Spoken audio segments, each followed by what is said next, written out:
All right, good afternoon. Welcome back here to Trader Minute. Great to have you aboard. Market here today opens up, gaps up a little bit, sells on off, overreacts, comes to retest yesterday's lows, and gets a little rally on back here of about 25 points. And, in the last little bit, sold off about 10 points, but nothing too dramatic here. We talked about how some of this volatility is going to increase or more likely to increase as we go forward. But here today, it's really just a lack of information. There's nothing for the market to dig its heels into, sink its teeth into, whatever you want to say about it. We have IBM earnings, which, let's face it, have nothing to do with the rest of the group, sector, or any implication for earnings for other companies going forward. And while yes, when we talked about them, they are what they are for IBM. There's no read-through. It's not like you can look at IBM and go, well, you know what, because of IBM, now these cloud names are going to look even better, Adobe and all of that. No, it just doesn't work that way with IBM. And, we had UTX earnings, and, there's a little bit of read-through here, but, not a ton. You can see Boeing pretty much flat here on the day, and there's a lot of flat out there.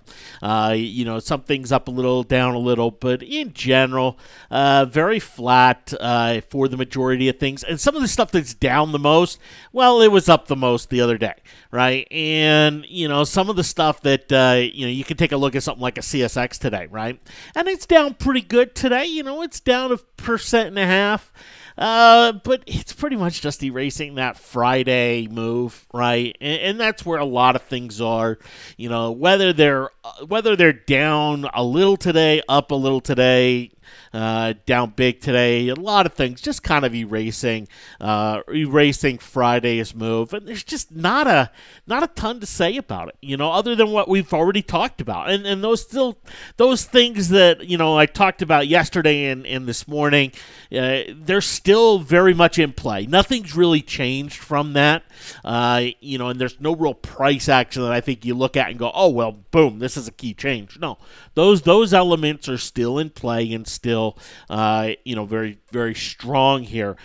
Perhaps some of the biggest news out there today is the fact that we have, President Trump and Nancy Pelosi bickering over the State of the Union address, and great.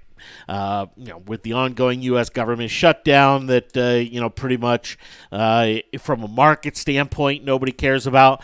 I know from a personal standpoint, and I have family members who are affected and everything else from the government shutdown. There's a human effect that's very real, but from a overall market standpoint, just nothing. Nothing too dramatic here with that. So anyway, that's kind of where things sit now.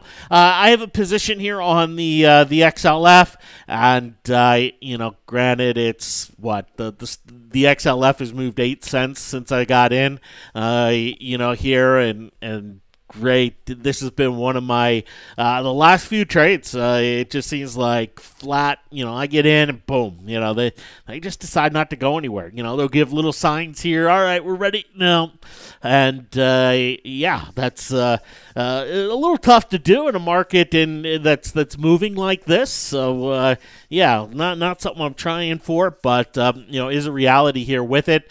We have seen it kind of snap back 20 cents here into the close, but come off this lower band, which we talked about when it came down to it, that this is kind of a likely little short-term bounce point. Now, I'd love to see the bounce kind of stop here and then start to see the rollover, kind of maybe a nice little 20-cent gap down and go tomorrow, but we'll see how it plays out. I am going to hold the position here. I still think that path of least resistance in this market is lower, regardless of how it closes today. I don't think the close today is all that important. I don't think it's all that meaningful. And, kind of like yesterday when we had the metrics kind of switch to a little more bearish stance, some of the volatility increases and some of the closing action, just a little more nonsensical in terms of its implication or its read-through going forward. But, to see the market come down, it's probably not going to close at its lows. It's probably not going to close at its highs. I would not be surprised to see it close around here. by the end of the day. But, as we get into tomorrow, is there a lot going on that the market can kind of sink its teeth into? Well, let me show you here. Let's go to Econoday and take a look at the economic calendar, and the economics tend to be the biggest driver out there, right? That tends to be the case, but we have these PMI composite flash numbers here out of Europe, and these are going to be overnight. I think these are going to be a big deal because this is January data that they're going to be reporting. It's January data. It's not December. It's not what happened 2.5 weeks ago with China-U.S. trade negotiations nonsense. This is what is happening here in January. We'll also have PMI flash composite data here in the U.S., leading indicators, which is basically an indicator that follows the stock market. Doesn't really have any real leading implication to it, but that's what we'll see here. Those PMI composite numbers, and they have a pretty decent chance of setting the tone here going into tomorrow. In fact, they would have to be usurped by some sort of trade war news to not really set that tone here.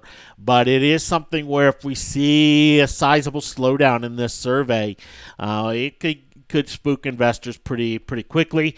We also have a European Central Bank announcement. Now, these have been non-events for the last, 12 months, 18 months. The ECB has just been an absolute non-event overall in terms of price action, in terms of what they've done. They just haven't been doing anything. And they've been looking and they go, okay, you know what?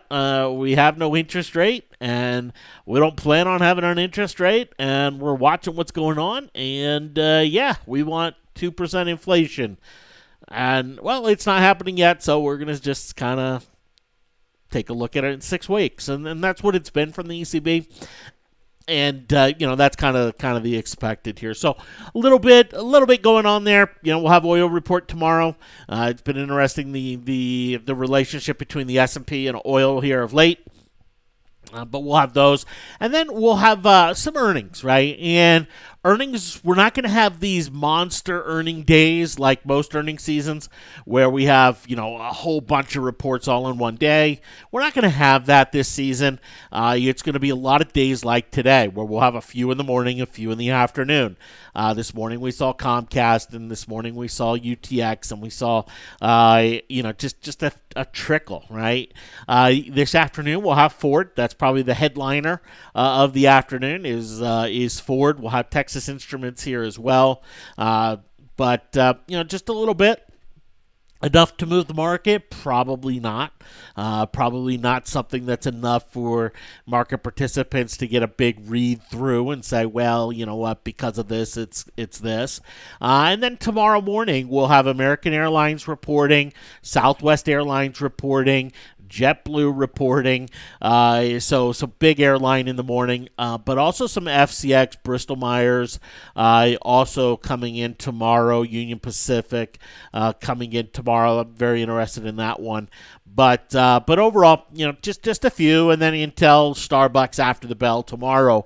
But enough to really move the market in terms of earnings? Probably not. Right, so it's one where I still think this market's highly susceptible to new news, right? New news, anything that comes out, in terms of the trade war, pro or con, very susceptible to, and something where a lot of the trades, a lot of the earnings, economic data. It matters, right? But is it going to be major market moving here in the next 24 hours? Yeah, probably not, right? Probably not here overall. But, keep an eye on today's lows, right? I mean, if you're bearish, you're bullish and wondering, okay, you know what, when do I kind of worry about, further selling in the market or anything like that, keep an eye on today's lows, right? They broke yesterday's lows. This kind of 26.15, 26.20 area, it starts to break. We're probably talking about some correction of this run-up really taking hold and coming in. And I think that's kind of the line of demarcation that you can use to say, hey, you know what?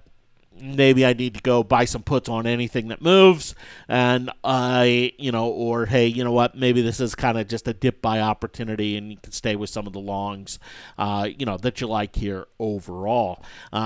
For me, it's one where I'm not using today, even personally, to add to any kind of position or anything like that. As I mentioned last week, I built a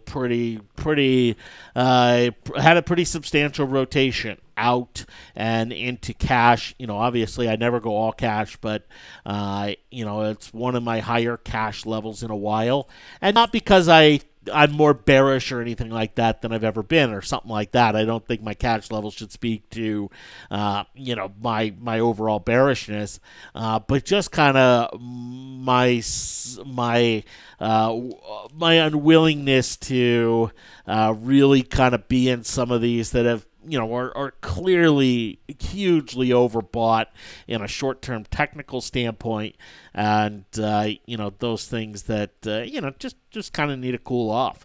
Is it going to be a big sell-off? Is it going to be just a cool-off period? Bottom line, I just don't think I'm missing out on too much there. Now, some individual names, like I've mentioned, like IBM and whatnot, those are different stories. But something like an Alibaba. I have my lowest position that I've had in over a year here with Alibaba, and I look at it today, and is this a spot to go and say, hey, let me add some and go? No, not really. In fact, not at all. Right? Not at all. The gap from yesterday, we have a little bit of bearish engulfing action here today. Ultimately it may go higher starting tomorrow, but the chances of that happening are fairly slim given the overall technical picture and overall market picture that we see out there. There's no change in the market vibe here today. It still reads a 3. We still have the bulls controlling the majority of the metrics, but the signal is bearish, right? We don't see that very often, but the pace of movement that we saw, yesterday in the market vibe has kind of pushed that. But you go and take a look at things like the bullish percent index, right? And you take a look. I mean, there's no movement here in it, right? There's no real movement here with the bullish percent index. It's not giving anything overly bearish there. You take a look at small caps, and yep, they've pulled on back, right? They've pulled on back, and they're pushing below the 7-day moving average, like a lot of things here of late. And look, I mean, you see the last times that it's pushed below the 7-day moving average. It's just one of those where, is it a warning sign? Yeah, it's a warning sign. It's not a, hey, everybody out of the pool because it has to go down because it's below the 7. But, as these things start to push below the 7, it is definitely a warning sign and saying, look, the things are a little more dangerous. Things are a little more, have greater potential for a hard slide, right here than what they've had, right? And some people may call the move from Friday's close to where we are now a hard slide, right? But let's face it, it's a very small move relative to what it can be. When I refer to a hard slide, I'm referring to something a little more substantial on a percentage basis than what we have seen the last 2 days here. All right, so I'm going to go into the close holding my XLF, and we'll assess it here tomorrow. It would be nice to get that nice little kind of 50 to 70 cent down action here on it, and be able to assess it from there. But we'll take a look in the morning, see where things are, see how things kind of open up with some of the data that is on tap. Thanks for hopping on. Have yourselves a great one, and we'll talk to you later. Take care.